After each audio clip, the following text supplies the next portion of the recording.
I want to thank Barrage Coffee for sponsoring this podcast. It's veteran owned and operated by Kyle Early and his crew. I want to thank them very much for sponsoring us.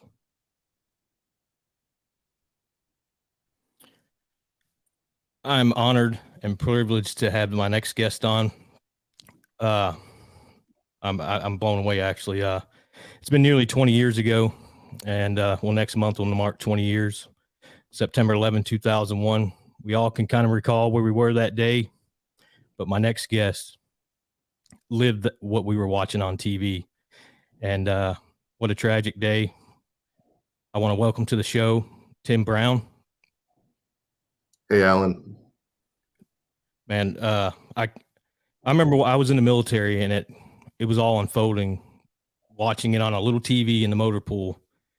I can't imagine what it was like actually being there and living that horrific day. For the listeners out there, can you give a brief intro of your background and what you're all about? And there's an organization that you're with, and it's a great organization. We'll talk about it later in the podcast, but I want to kind of give the listeners your background and what your story is all about, man.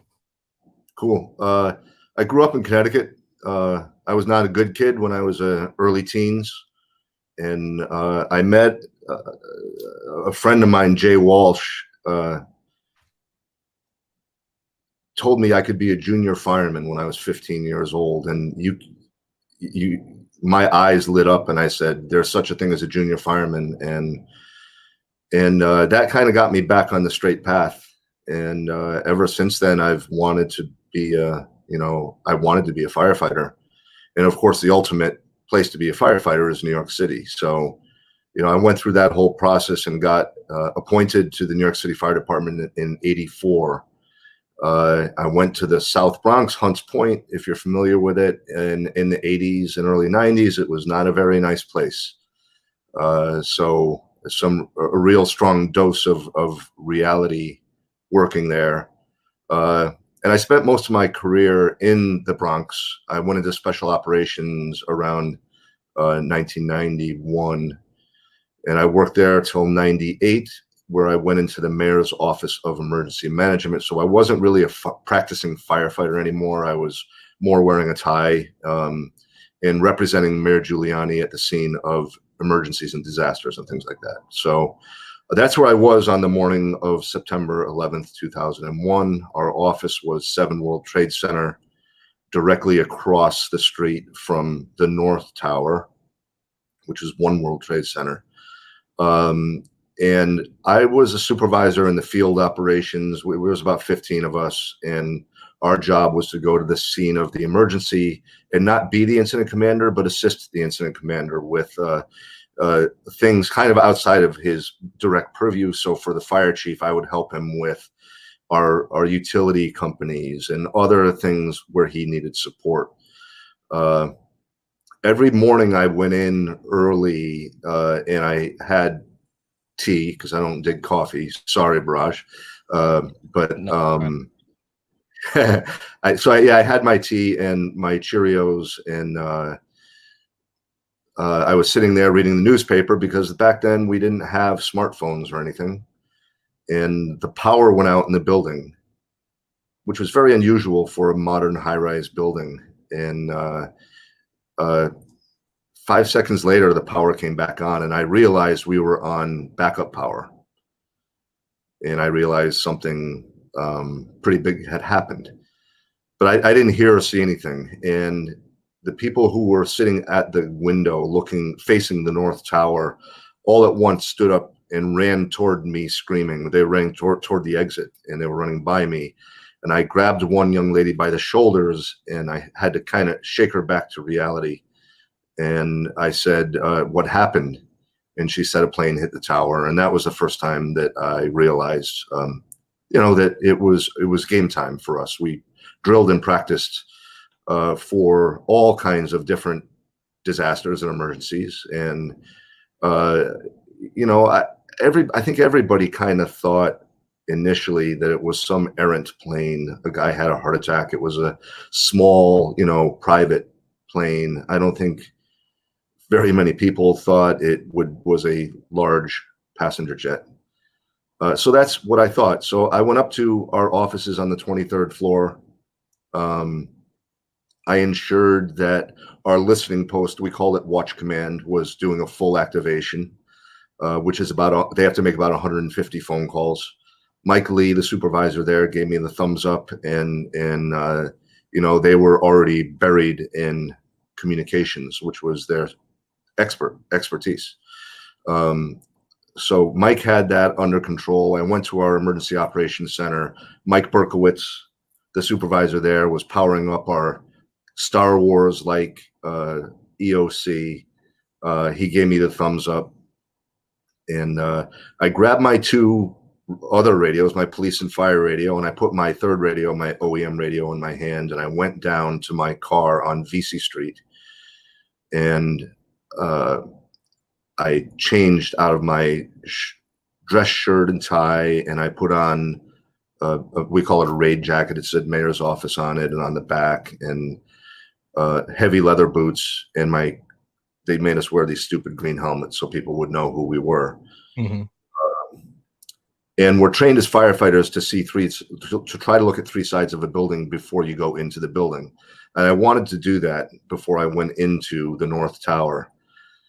In order to do that, I had to run up an exterior staircase, concrete staircase, from the street level to the plaza level. The plaza was in between the whole World Trade Center complex, between the two towers. And I ran up those stairs so I could try and get a look at three sides of the tower. And those stairs are famous now because they've become known as the survivor staircase in the 9/11 museum. But initially, in the beginning, I ran up toward the building. Thousands of people subsequently ran down those stairs to escape and to live. And that staircase is now in the museum. When I looked out over the plaza, it was strewn with debris, on fire, black smoke. And if you remember in the video, all the paper fluttering down from the upper floors. And that's exactly what it looked like. And I started to maybe realize that it was not quite a small plane, although I had no idea of the magnitude that was to come. It was difficult to size up the building because the 80 to 90 stories where the plane went in was 80 stories up. So it was very hard for me to look up and get a decent size up of what was going on. And I went into the North Tower there at that plaza level, and I had to go down again to the lobby in the street level. So I had to go down one level, and there was an escalator right when I went in the doors, and there were hundreds of office workers trying to get on that escalator to go down one level, to go down another level, to go underground and get out. That's the way they were being directed by the Port Authority police and the people who worked, the security people that worked there. So it was hundreds of people like in a funnel, and you would expect these people to be panicking and pushing and shoving and trampling each other. In fact, they were doing the opposite of that. And it really struck me that for every person who was injured, obese, pregnant, disabled, there were 4 or 5 civilian office workers. So this was not cops and firemen. These were regular regular people, regular humans, because it was more than Americans. But they were doing what humans do, what good humans do. They were helping each other. And I said in that moment in my head, I said, we're going to survive this and we're going to be okay, because that's the true spirit of humanity.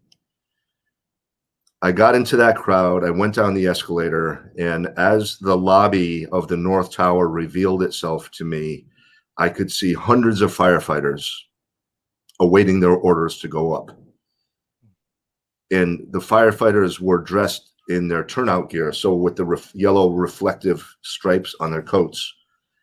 And there were hundreds of them awaiting their orders. And I chuckled in my head a little bit, because I understood why the cops called us bumblebees, because when we get together, it looks like a hive.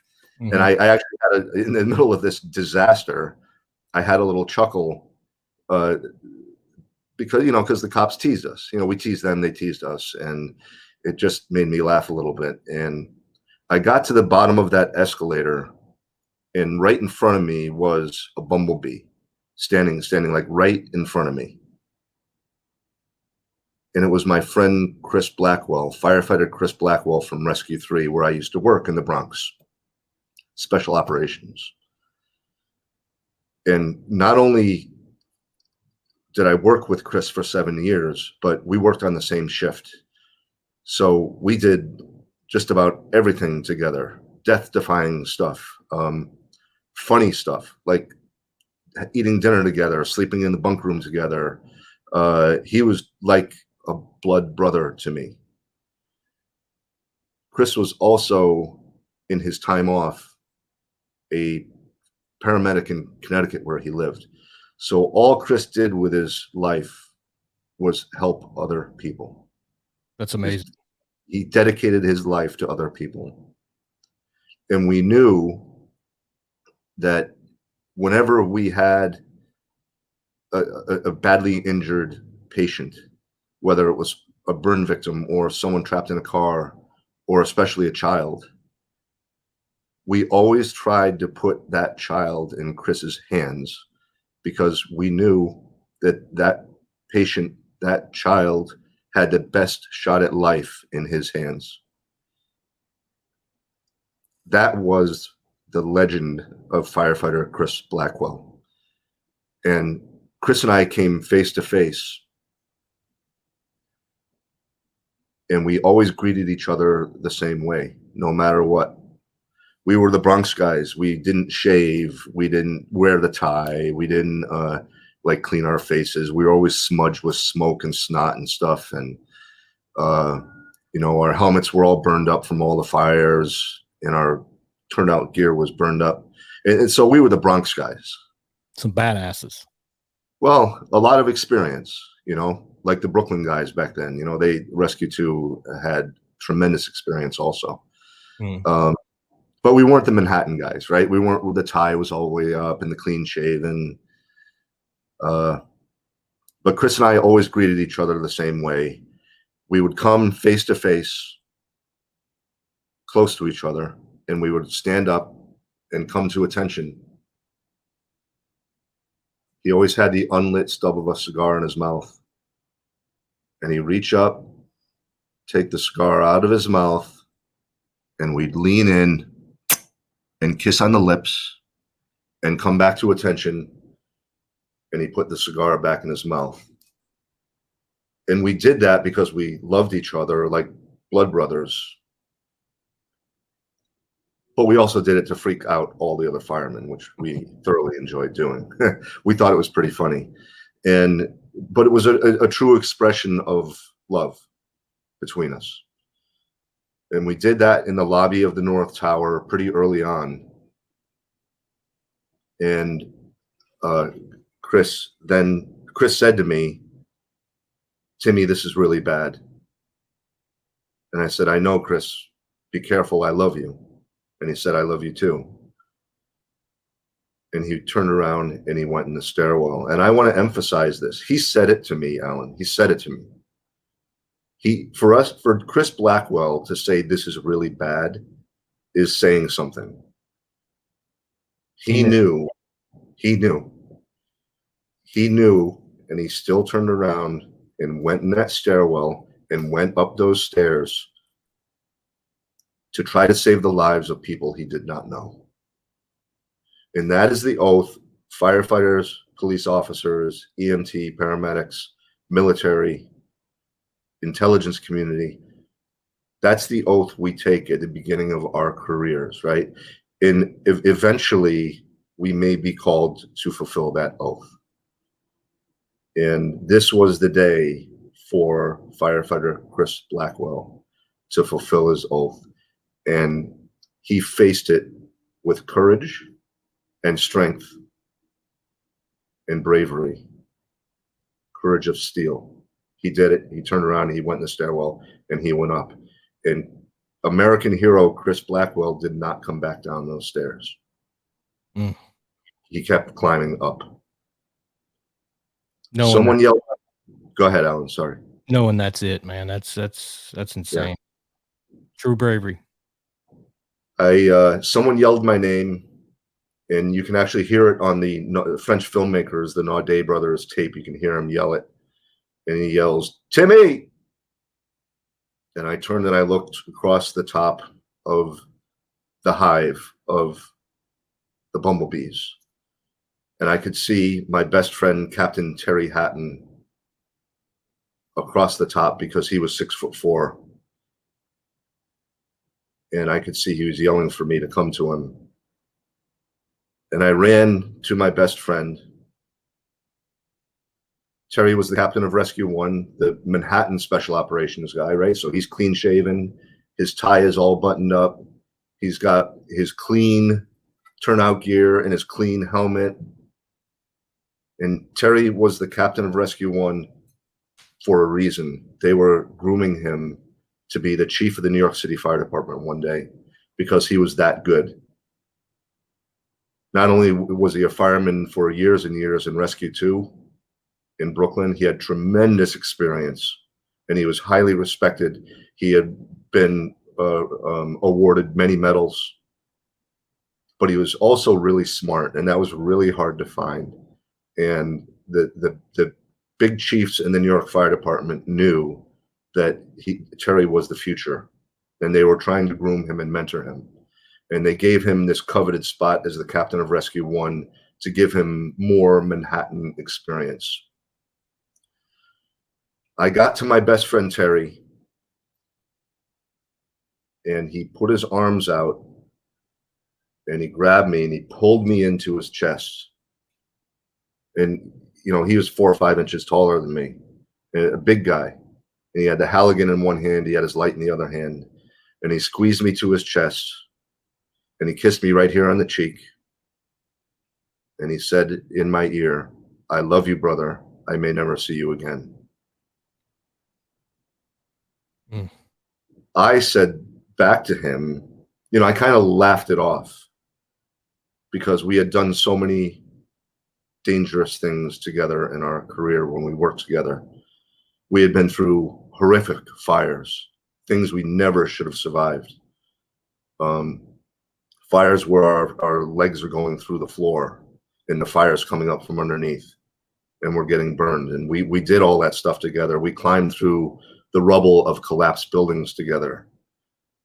We were on the pile of the collapsed building in the Oklahoma City bombing within 24 hours. We did that together.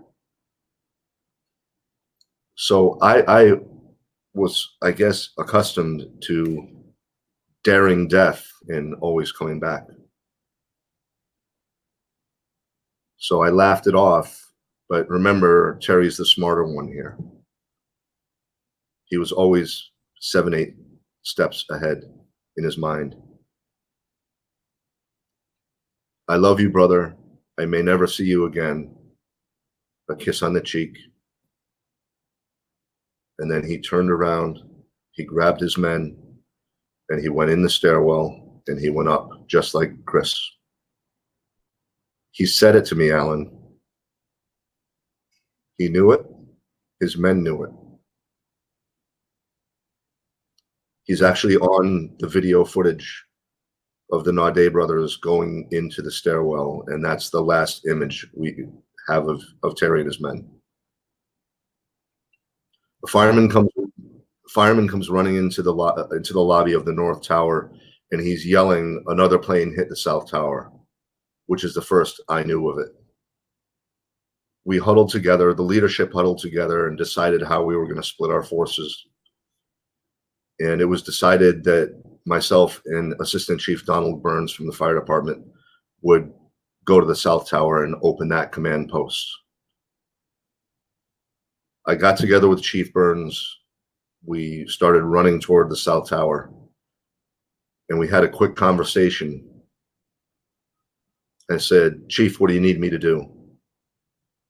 He said, "We're under attack. We're at war," which I think everyone knew. This is really dangerous. You do your best and be careful.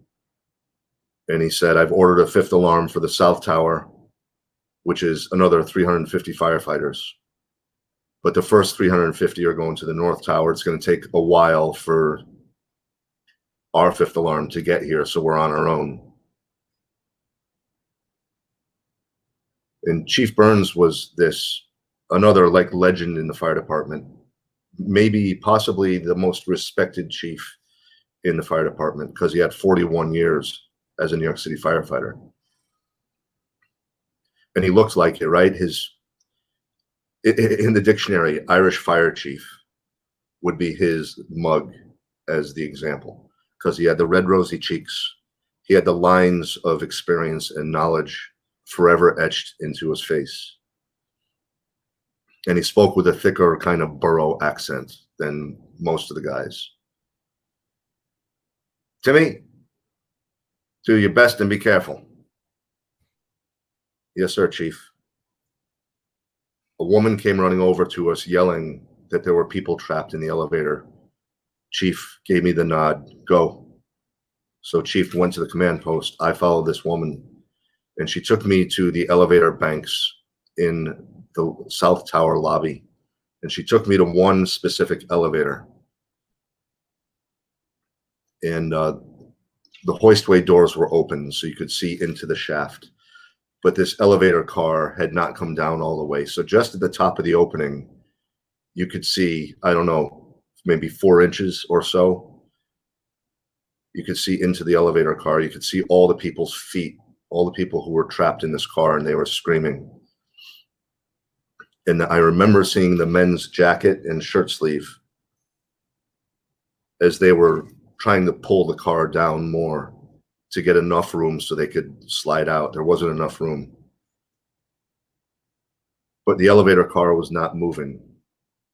I didn't know it. I only learned this later, but that elevator car free fell 70 floors because when the jet crashed into the South Tower, it snapped the cable. So these people had just taken this horrific 70-story free fall, clearly thinking that they would be killed when it impacted. But the elevator worked the way it was supposed to, and the emergency brakes clamped onto it and saved the lives of those people. But now those emergency brakes are grabbed onto that car, and you're not moving it. It's not going anywhere. So they were trapped in this car, and very sadly and tragically, the elevator pit below them was full of jet fuel that was on fire. And they were right above this, so they were also getting burned. And these people were in dire trouble. What they needed was a fireman, like a real fireman, not me. A fireman that had his gear on and tools and equipment and all those things. In my desperation, I turned to my right to just see if I could see something to help. And when I turned to my right, my shoulder hit a person, and I looked over, and it was a bumblebee. And I looked up at his face, and it was firefighter Michael Lynch from Ladder 4, who was my friend, who I had worked with in Times Square and just for a year when he was a brand new fireman. And he was very highly respected. In fact, he was being groomed to become a special operations firefighter, which I knew. Michael put his hand on my shoulder and squeezed my shoulder and said, "Timmy, I got it." 3 words, "I got it." 3 words that between firefighters who knew each other meant he had the training, the experience, the tools and equipment, because he brought us a whole fire truck full of tools with him, and the intestinal fortitude to save the lives of those people. He was the person they needed. I'll come back to this scene in a little bit, but over our radio, urgent, urgent, urgent, confirmed by the FBI, 3rd plane incoming, impact imminent. Urgent, urgent, urgent, get in the stairwells, take cover. I said, "Mike, I gotta go, you got this." I ran to the command post. I found a landline that worked. and I dialed 0 for operator, and she picked up, and I said, I'm with Mayor Giuliani in the World Trade Center. I need to speak with the White House immediately. She tried to get me through, and she couldn't get through. I said, then I need to talk to the Pentagon. And she said, the Pentagon's under attack. And it's the first we knew of it. I talked to New York State Emergency Management, and they assured me that the fighter jets were coming as fast as they could to protect us overhead. We would be unable to do our job if planes kept crashing into us. So we needed the military. Maybe for the first time in modern New York City history, we were begging for help from the United States military. Because an army of, I don't even know, 10,000 or, well, 10,000 firefighters, but 20,000 cops. Even our army needed help from the military.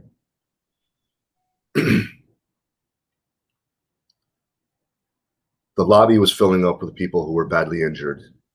Imagine, Alan, you're injured and you're coming down the stairwell, a dark, smoky, wet stairwell, and you're coming down around and around and around and around 70 times, 70, 80 floors. And you finally make it to the door that says lobby on it, and you open the door, and it's bright and it's dry, and you see firefighters and police officers, and you're injured. You're like, what do you say? You're like, I made it, right? And you're done. You collapse. There were people collapsed, injured all over the lobby. Mm. The problem was the firefighters were going by them, and cops were going by them and going up, because that was our first priority. So the place was filling up. It was impeding our egress, the evacuation of the tower. And so Chief Burns told me to go get the paramedics and bring them into the lobby so the paramedics could start treating these people and getting them out of the lobby. And that's the reason I left the South Tower lobby. I went out onto Liberty Street. So this is on the south side of the South Tower, which was the second building to be hit. When I went out onto Liberty Street, I immediately saw to my left, and it's burned into my visual memory forever, a dead fireman in the street who was crushed by a woman who had jumped from the upper floors. Mm. It had happened 2 seconds or 5 seconds before I walked out. In fact, his buddies who were running to come into the tower were tugging at the two bodies, which are now one, because they thought they could still save him. And the desperation in their faces, I'll never forget. Wow. Someone yelled my name, and I looked over, and it was firefighter Mike Lynch, and he was at his truck, ladder 4, and he was trying to take the hydraulic motor off his truck so he could use we call them the spreaders, which we use in car accidents. But that motor is very heavy. It's a 2-person operation. And so he had yelled for me to come help him. And so I started running toward Michael, and another firefighter got there first. And Mike waved to me, and I waved back to him. And that's the last time I saw my friend Mike.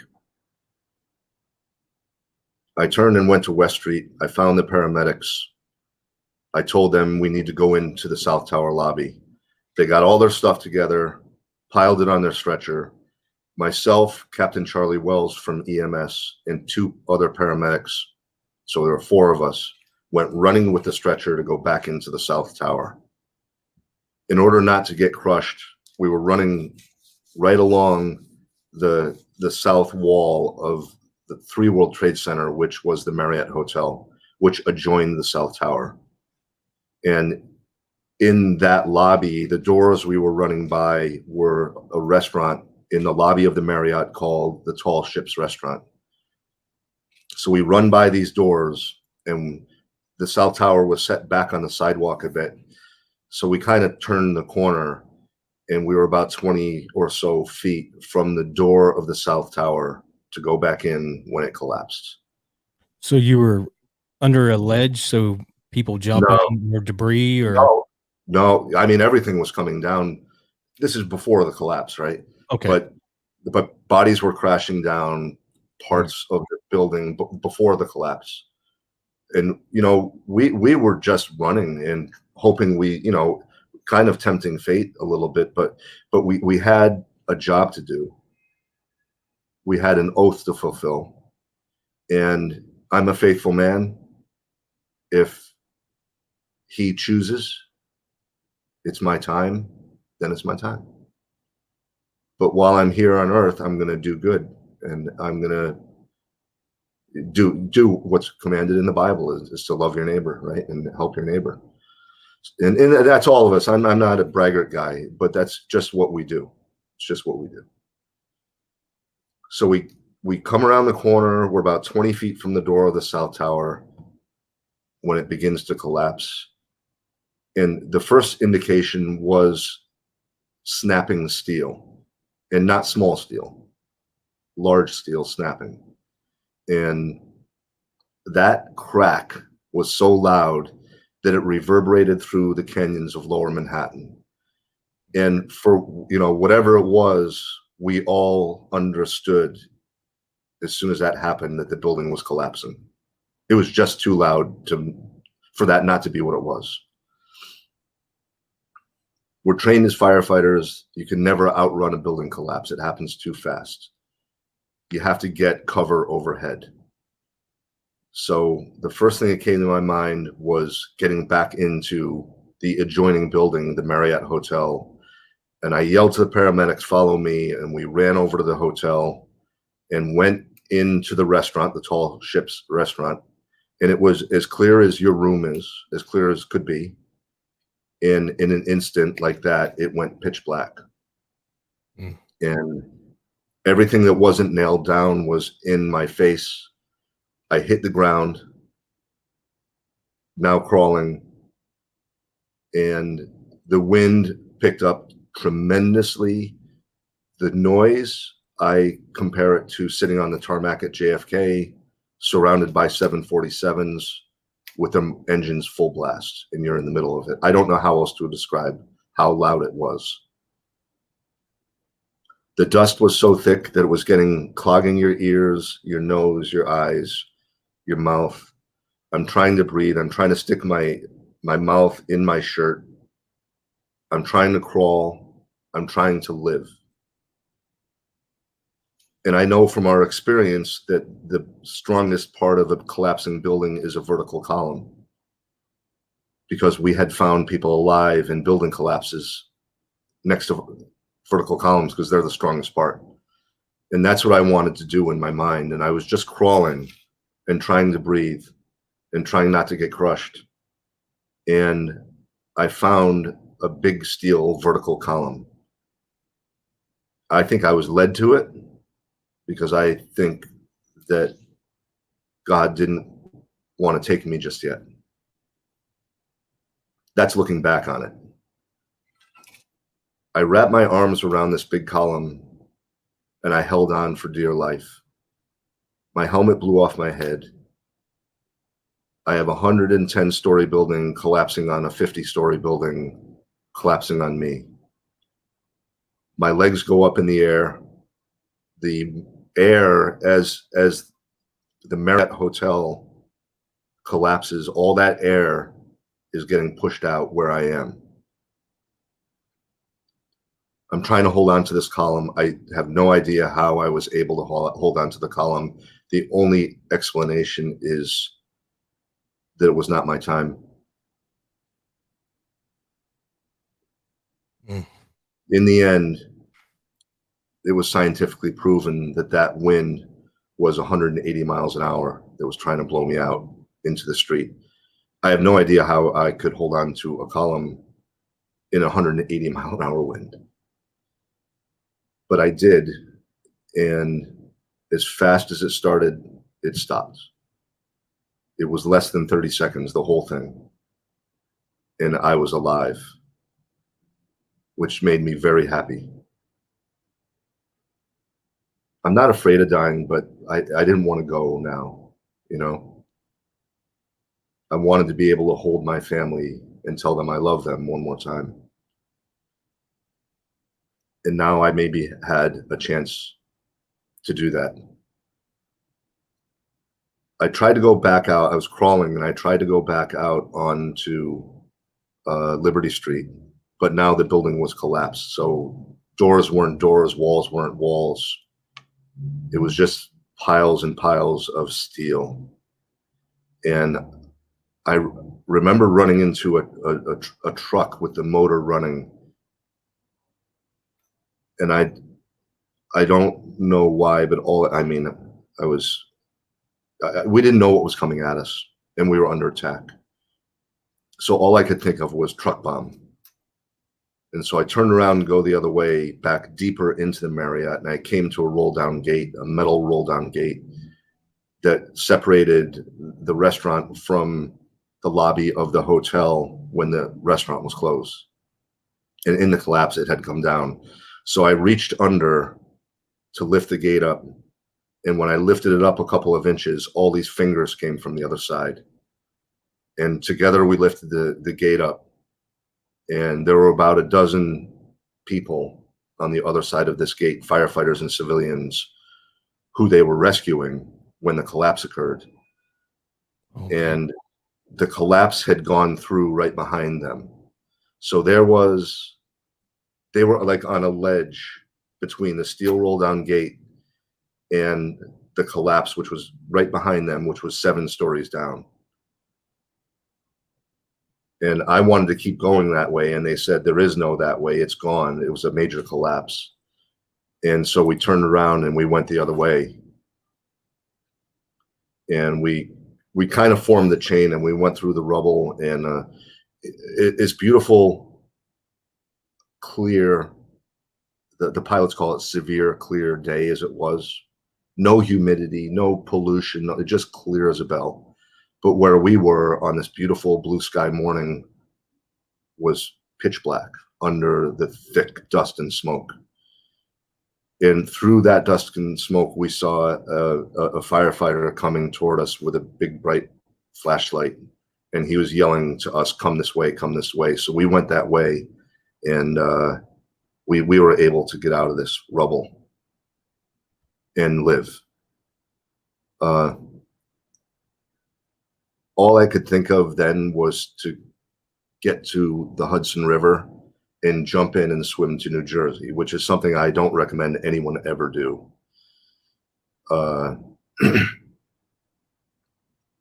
Luckily, you'll die. I mean, if you're not an experienced swimmer, the current is too much. It's a bad idea to even try that. It's far. It's I don't know, gotcha. A couple miles, but that's, in my craziness in that moment, that's what I was thinking. I thought that was a better choice than staying where I was, right? Mm-hmm. Just like those people in the upper floors of the towers some of them chose to jump out the window rather than burn to death.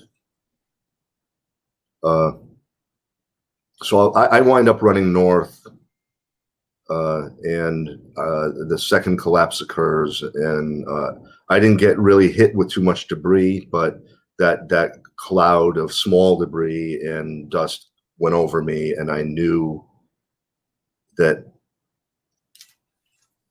lots and lots of my friends were just killed. Mm. But I still wanted to survive, and I kept running north till I met up with Mayor Giuliani. So I want to go back to the scene of the elevator and firefighter Michael Lynch. Shortly after that terrible day, there were some rumors in the media that were made up, not true, and very hurtful. where they said firefighters, instead of rescuing people, were stealing jeans from the structure store. This all came from the fact that when they pulled ladder 4 out of the crater, it was smashed down so deep, several stories underground from the collapse, that it got squashed together, and there were all these jeans from the structure store in it. So some idiot journalist wrote about it, and it was ladder 4, which is where Mike was from. And I said to myself, I cannot let Mike's widow, Denise, think this. She has to hear from me about her hero husband. So I jumped in my undercover police car and I roared out to Long Island, and I sat on her couch in her living room, and I told her the story of her heroic husband and how what he was doing in the last moments of his life. And I said, one day when they find his body, they're going to find it with the spreaders and the people in that elevator. Mark my word, that's where he was. I saw him. I was with him. That's what he was doing. And I told her in that moment when firefighter Michael Lynch from ladder 4 said, Timmy, I got it, he may as well have had wings coming out of his back, because he was the angel sent to save the lives of those people. In the end, we can prove that Michael saved 2 women out of that elevator. We think 3, but we've heard positive confirmation from 2. 3 women talk about being saved out of that elevator by the guy with the red 4 on his helmet, which was Mike. So again, Mike stayed there despite being told that there was a 3rd plane coming in to take cover.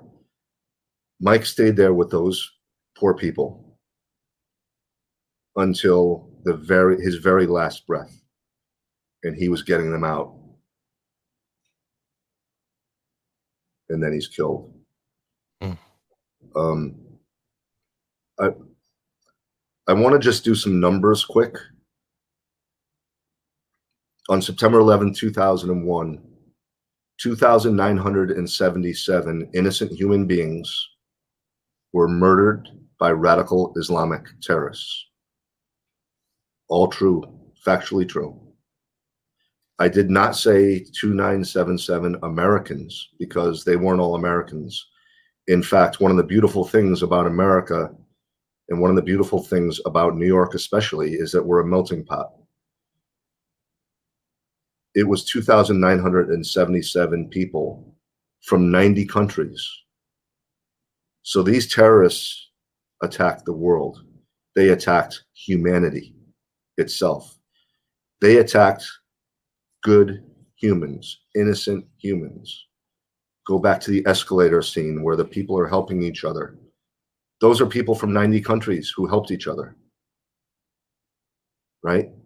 That's the true spirit of humanity. That is the goodness in 99% of humanity. In 90%, I don't know. And that's how we overcome these evil people. Out of that 2,977, 658 innocent human beings from one firm, Cantor Fitzgerald, on the top floors of the North Tower. 658. And you know, that just like rolls off someone's tongue, right? It's unbelievable when you think about that number. It's huge. When the first plane hit the North Tower, it took out all the elevators and all the stairwells. Those people were trapped in an elevator or in an island in the sky with no way down. So whether they were killed on immediate impact or were forced to make the choice to jump, or were at a window trying to get fresh air, sticking your head out the window, and there's 50 people behind you trying to get to that window, and what happens? Everybody's pushing, and you get pushed out the window. That's the choice, or not a choice, that people had to make.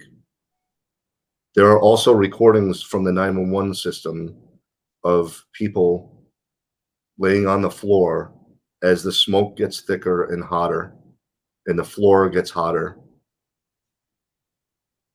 And you listen to them on the recordings, losing consciousness and suffering a slow, hot, smoke, painful death. And I only say that because it's the truth. In the South Tower, 18 people above the point of impact live. And we think that is due to one civilian hero named Wells Crowther, better known as the man in the red bandana, a 24-year-old young man who took it upon himself to find a passable stairwell and then to stay there, not to run down to save his own life, but to stay there and yell, "If you can hear my voice, come to my voice. I have a stairwell." And then he ran up and down, carrying people, injured, burned people down, and then he'd run back up and get another one. He'd run back down again and give them to someone. Then he'd run back up again. Wells Crowther put the red bandana on his face, and he was later identified by some of the 18 people as the guy who saved their lives. He was a volunteer fireman. So he had some training. He wanted one day to be a New York City fireman. But in this capacity in the South Tower, he was just a civilian. He didn't have to stay there. But you know what, Alan? He took the oath as a volunteer fireman. And he lived the last moments of his life fulfilling that oath as a volunteer fireman. There are stories like this throughout both towers of civilians risking and then giving their own lives to save others. Moving forward now, 20 years later, the Tunnel to Towers Foundation, whose motto is "Let us do good," continues to live and give in that spirit, the goodness of humanity. The CEO and 9/11 family member, Frank Siller, right now is walking from the World Trade Center. I'm sorry, wrong. He's walking from the Pentagon to Shanksville, Pennsylvania, to the World Trade Center. It's going to take him around 35 days. It's over 525 miles. Frank is 68 years old. He's doing it to honor his brother, to honor the police officers, firefighters, and military who protect and serve for us so that we can go to bed at night in peace, in safety, and security. That's what the Tunnel to Towers Foundation does. Frank is doing the walk to raise awareness of the Tunnel to Towers Foundation. So you can go to t2t.org and you can follow Frank on his journey. It is one of the greatest charitable organizations I've ever been a part of. I volunteer with them. And I carried the American flag along with two other guys, and we walked with Frank the first 12 miles in Washington, D.C. to set him off. There's a book called What Brothers Do by Michael Everett Brown. What Brothers Do by Michael Everett Brown, which was written by the brother of American hero Captain Patrick Brown from the New York City Fire Department, murdered on September 11th. And his brother, Dr. Michael Everett Brown, wrote a book about what it was like for us in the days, weeks, and months afterwards. It tells a very brutally honest journey of how we suffered and how we got through it. Sadly, Dr. Brown, who wrote the book, passed away in October from 9/11 illness, from digging through the rubble to find his brother. But this book lives on forever.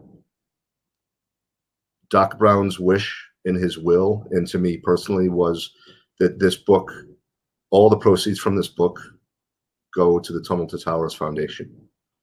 So it's the book for him was a labor of love, and it's all good.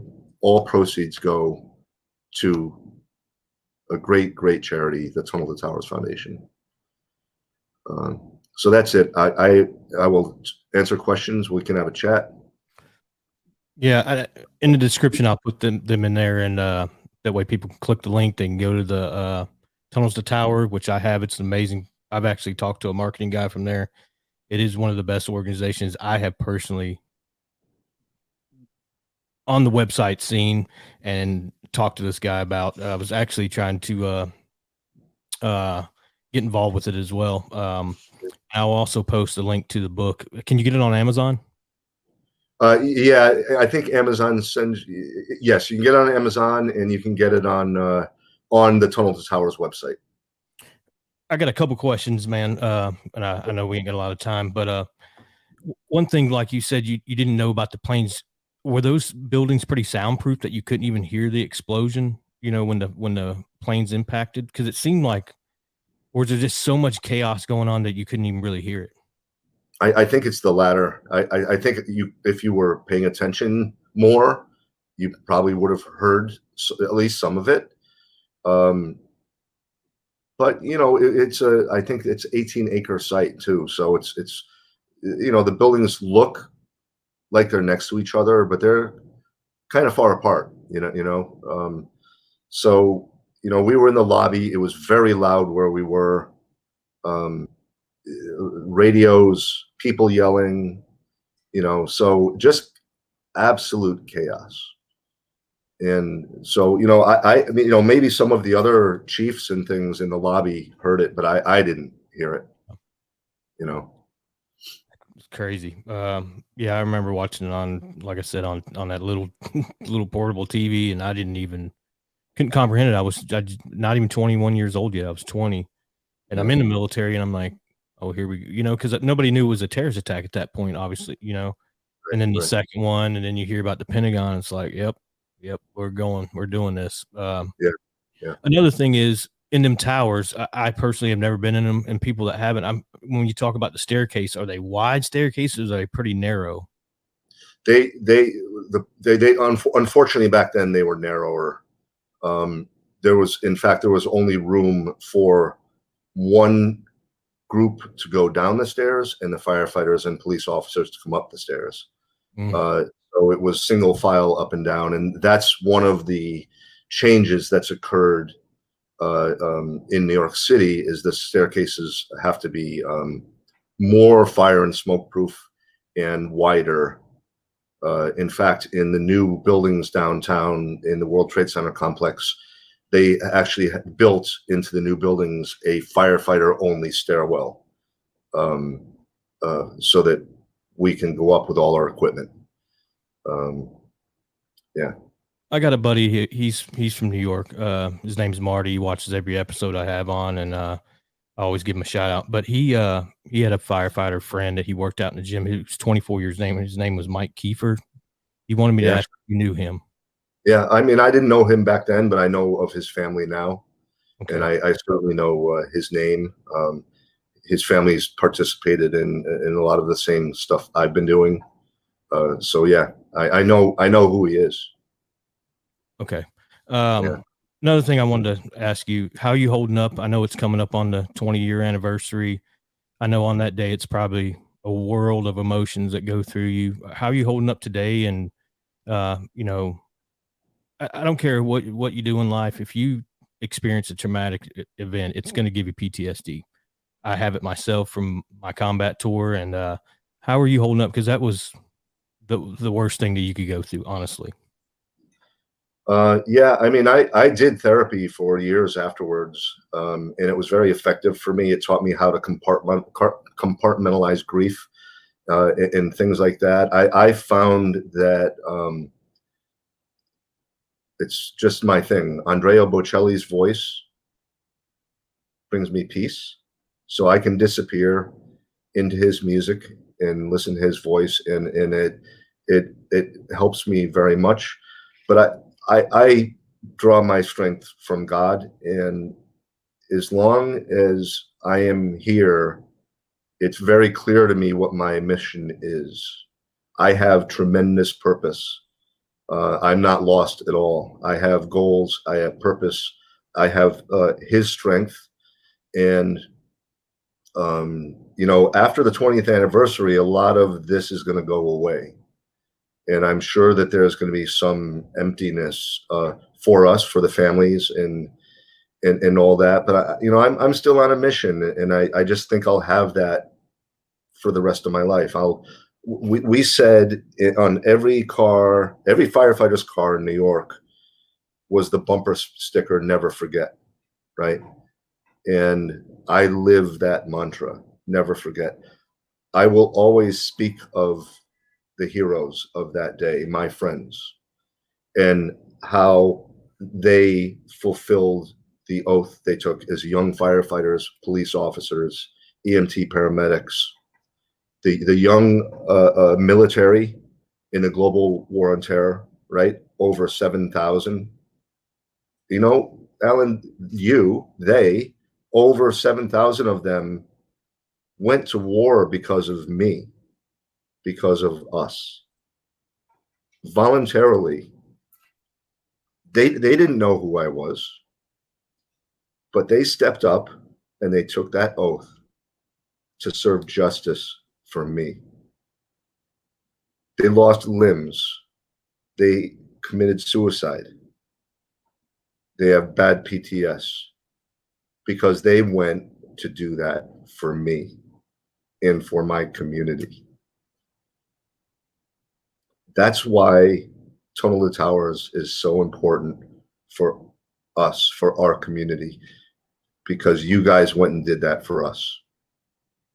Wearing on your uniform FDNY patches, NYPD patches, Port Authority Police patches. You did that for us and continue to do that for us.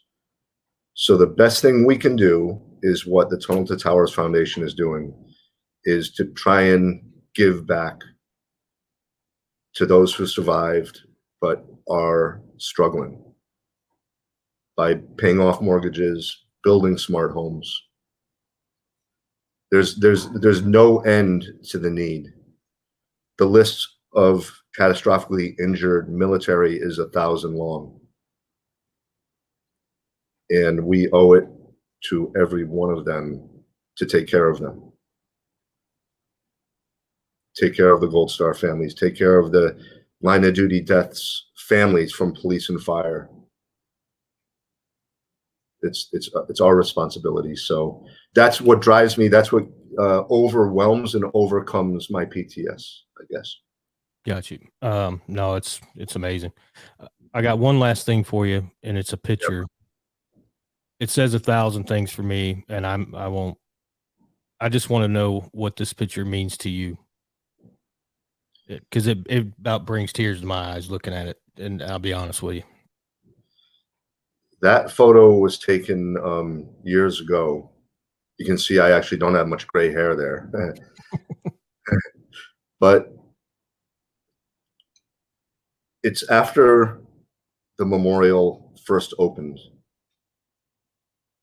And I am going to the panels. This is the North Tower footprint. And I'm going to the panels looking at the names, with the Freedom Tower being rebuilt in the background with the American flag hanging on it, with the American flags in the names in the panel. And I'm just reflecting and reminiscing about all the innocent people. And I'm reading their names and I'm remembering them, especially the ones I knew, which is somewhere over 100 people, mostly from FDNY Special Operations. But I also knew Dick Morgan, who was the emergency management guy for Con Edison. I knew many of the cops, the NYPD cops from their elite emergency service unit, because we had traveled to Oklahoma City together after the '95 bombing. So I'm honoring, I'm paying respects, I'm remembering my friends. And that, I guess, was kind of the beginning of my lifelong career, kind of so far, of speaking their names, remembering who they are, remembering what good they did in life, and remembering and reminding people how they died, who did it, and why they did it, because that's all a part of the truth. It's all a part of never forget. These were just innocent humans who just went to work or were passing by. You know, I never got to see the World Trade Centers in person. I went in 2008 when those were being constructed, and then I went back when they were completed. And I'm not a guy that cries. I try to be mentally tough for my family. Just my background in the military, I try to be tough. When I walked up on there, I could not control the tears that were rolling out of my eyes. There's actually a picture I didn't know at the time why my ex at the time took that picture, but I literally had to put my sunglasses on because I was just so much emotion went through me. So when I saw that picture of you, it made me think of so many things that were running through my mind. I can only imagine, and I wasn't there, what was rolling through your eyes looking at that. And oh boy, I saw things that no human should ever see. I saw humans do to other humans what should never ever happen. I've seen evil up close, and it's very, very, very bad. Yeah. But we have to overcome it with goodness, and we have to overcome it with strength. And sometimes we have to overcome evil with a taste of their own medicine. And that's what they understand. So justice is still being done. We still have to protect America, or something like this will happen again. We have to be vigilant, and we have to prevent evil from visiting our shores again. So thank you, Alan, for your service from the bottom of my heart. And if you do come to New York, you come see me. Absolutely. And I'll take you down there. Yeah, I want to thank you from the bottom of my heart, honest to God, for coming on and sharing your story. I know it's not easy to talk about. Yes, sir. I'm truly honored to have you on. And you know, when I hit you up, you right away you said, yeah, absolutely. And I'm, like I said, I'm honored to have you on, man. And I wish you the best of luck. You know, if you need somebody to talk to on September 11th, shoot me a text, and I'll be thinking about you, man. Honestly. All right, brother. Thank you for everything, and we'll stay in touch. All right. Absolutely. Thank you. God bless you, Alan. Thank you. You too.